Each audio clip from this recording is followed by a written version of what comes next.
तो भाई आज जो मैं दो टॉपिक पे बात करने वाला हूँ, दो टॉपिक ये है कि एक गल्फ एक्सपीरियंस और एक फ्रेशर। तो चलिए शुरू करता हूँ वीडियो। मेरा नाम रोहित पंडित प्रजापति है। स्वागत करता हूँ आपके अपने यूट्यूब चैनल इनू हेल्प में, जो कि गल्फ से रिलेटेड वीडियो बनाता रहता हूँ। दोस्तों, बहुत सारे दोस्तों ने मुझसे कमेंट से पूछा, भाई साहब ये गल्फ एक्सपीरियंस और फ्रेशर का क्या रिक्वायरमेंट आता है, या इसमें हम लोग का जॉब होगा या नहीं होगा, इसके बारे में थोड़ी डिटेल्स बताइए। तो भाई साहब मैं आपको बता दूं, ये गल्फ एक्सपीरियंस यानी गल्फ एक्सपीरियंस जिसमें GCC लिखा होता है या GEC लिखा होता है, मेरी बात समझना, GCC या GEC लिखा होगा। ओके भाई साहब, तो उसको बोलते हैं गल्फ यानी गल्फ एक्सपीरियंस सर्टिफिकेट। ठीक, मेरी बात समझो, गल्फ एक्सपीरियंस सर्टिफिकेट। तो ये आपके पास होना चाहिए। उसके बाद आप इंटरव्यू मारोगे, जो कि 2 साल 3 साल 1 साल 6 महीने का पुराना होना चाहिए एक्सपीरियंस। आपके पासपोर्ट का जो वीज़ा स्टाम्पिंग होता है होना चाहिए, उसको बोलते हैं गल्फ एक्सपीरियंस। ठीक भाई, या आप यूरोप कंट्री से रिटर्नर हो, उसको बोलते हैं। ओके भाई साहब, उसको बोलते हैं हम लोग गल्फ एक्सपीरियंस। अब आते हैं फ्रेशर। जब हम अपने पासपोर्ट से कहीं भी विदेश जॉब में नहीं गए हैं या कोई कंट्री नहीं गए हैं, तो उसको बोलते हैं फ्रेशर। यानी कि हमने कहीं ट्राई नहीं किया, कहीं विदेश फॉरेन कंट्री नहीं गए हैं, हम बिल्कुल फ्रेशर हैं, हमें मालूम नहीं है। ओके, उसको बोलते हैं फ्रेशर, और पूरा फ्रेशर उसको बोलते हैं फ्रेशर। ओके भाई, तो होता है फ्रेशर अपना, उसको बोलते हैं फ्रेशर यानी कि न्यू। उसने अपना पासपोर्ट अभी तक स्टाम्प नहीं किया, उसने अभी तक फॉरेन कंट्री के लिए अप्लाई नहीं किया या ट्राई नहीं किया है, उसको बोलते हैं फ्रेशर। तो फ्रेशर आता है, उसको हम लोग फ्रेशर बोलते हैं, यानी कि फ्रेशर रिक्वायरमेंट यानी कि न्यू वो होता है। तो GFC, GEC और GCC आप समझ गए। GEC जिसमें लिखा हो रिक्वायरमेंट में, या GCC लिखा हो, तो आप समझ जाना कि गल्फ एक्सपीरियंस मांग रहा है बंदे का, जो 2 साल 3 साल 5 साल पुराना हो। अगर आप सेट डाउन में अगर 6 महीने का भी अगर गए हो, 6 महीने का भी अगर आप गए हो गल्फ, तो उसको बोलते हैं हम लोग गल्फ एक्सपीरियंस भी बोला जाएगा, जो कि 6 महीने का हो या आपका 3 महीने का हो, वो गल्फ एक्सपीरियंस में ही आएगा। ओके भाई, और फ्रेशर तो आप समझिए कि जिसका पासपोर्ट न्यू पासपोर्ट बना हो, विदेश कंट्री का भी नहीं आया, उसको बोलते हैं हम लोग फ्रेशर।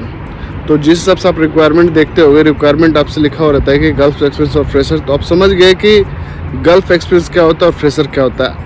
मैं 2 चीज़ आपको समझा पाया कि 2 चीज़ का कॉम्बो क्या है, आप समझ चुके होंगे मेरी बात को। मैं क्या समझाना चाह रहा हूँ, यानी कि एक तरह से सर्टिफिकेट। ओके भाई साहब, एक तरह से जैसे अगर आप इंडिया में किसी कंपनी में काम कर रहे हो, आपने 1 साल 2 साल 3 साल काम किया, तो इंडिया वाला कंपनी आपको एक्सपीरियंस सर्टिफिकेट देता है। हाँ भाई, ये बंदा मेरे कंपनी में साल भर 2 साल 3 साल तक मेरे कंपनी में काम किया और अच्छे से उसने काम किया, वो आपको अप्रूवल देता है, सर्टिफिकेट देता है। तो होता है इंडिया का सर्टिफिकेट होता है कंपनी का। और ठीक उसी तरह फॉरेन कंट्री जब आप आते हो, फॉरेन कंट्री आने के बाद देखते हो कि आपको एक कंपनी सर्टिफिकेट देगी। जैसे कि मेरे भी 3-4 साल हो चुका है कि मैं इंडिया जाऊँगा, तो मुझे भी कंपनी जो मेरा ट्रेड है या जो भी ट्रेड हो मेरा इनवर्डी, वो ट्रेड का मेरे को सर्टिफिकेट देगा। आपको मेरा पासपोर्ट की वैलिडिटी बढ़ जाएगी, यानी कि मेरे पासपोर्ट की वैल्यू बढ़ जाएगी, जो कि होते रिटर्नर, यानी कि मैं रिटर्नर हूँ। मैं विदेश के बारे में जानता हूँ कि क्या रूल रेगुलेशन है, क्या कानून है उसका मैं जानता हूँ, और कोई तरह का दिक्कत नहीं। ये हुआ आपका गल्फ एक्सपीरियंस।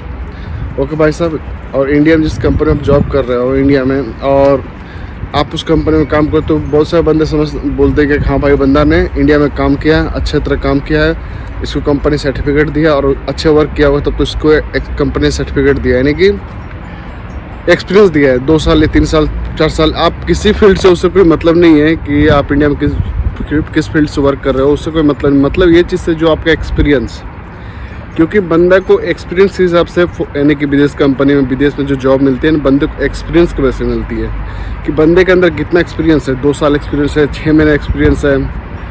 तो जो ऑयल एंड गैस प्रोजेक्ट ज़्यादातर होता है, ऑयल एंड गैस का जो जैसे कि रिफाइनरी होती है ना अपने इंडिया में, रिफाइनरी गैस का जो प्रोजेक्ट होता है, उस पर ज़्यादातर कंपनियाँ रिटर्नर मांगती, क्योंकि ऑयल एंड गैस प्रोजेक्ट एक ऐसा प्रोजेक्ट जिसमें कि यानी कि बहुत सारा रिस्क होता है, और उसको मालूम होता है कि जो बंदा रिटर्नर होगा ऑयल एंड गैस कंपनी से या किसी अरामको कंपनी प्रोजेक्ट से, रिटर्नर जो होगा उसको मालूम है कि ये कैसे काम होता है नहीं होता है, तो इसलिए फ्रेशर को नहीं लेते हैं। ओके भाई, तो घबराने, फ्रेशर का भी रिक्वायरमेंट आता है कि फ्रेशर बंदा मेरे को चाहिए, रिक्वायरमेंट आता है फ्रेशर का 100% आता है। और जैसे रिक्वायरमेंट कुछ आती है तो मैं आपको बता दूंगा, आपके अपने यूट्यूब चैनल पर मिल जाएगा इनू हेल्प पे, टेंशन ना ले, आप बेफिक्र रहें। और कोई तरह की परेशानी है तो मुझे कमेंट्स बॉक्स में जरूर डालना, हाँ भाई मेरे को परेशानी है या दिक्कत है, मेरे को बताना कि विदेश कैसा है नहीं है, मैं पूरी हेल्प करूँगा आपको।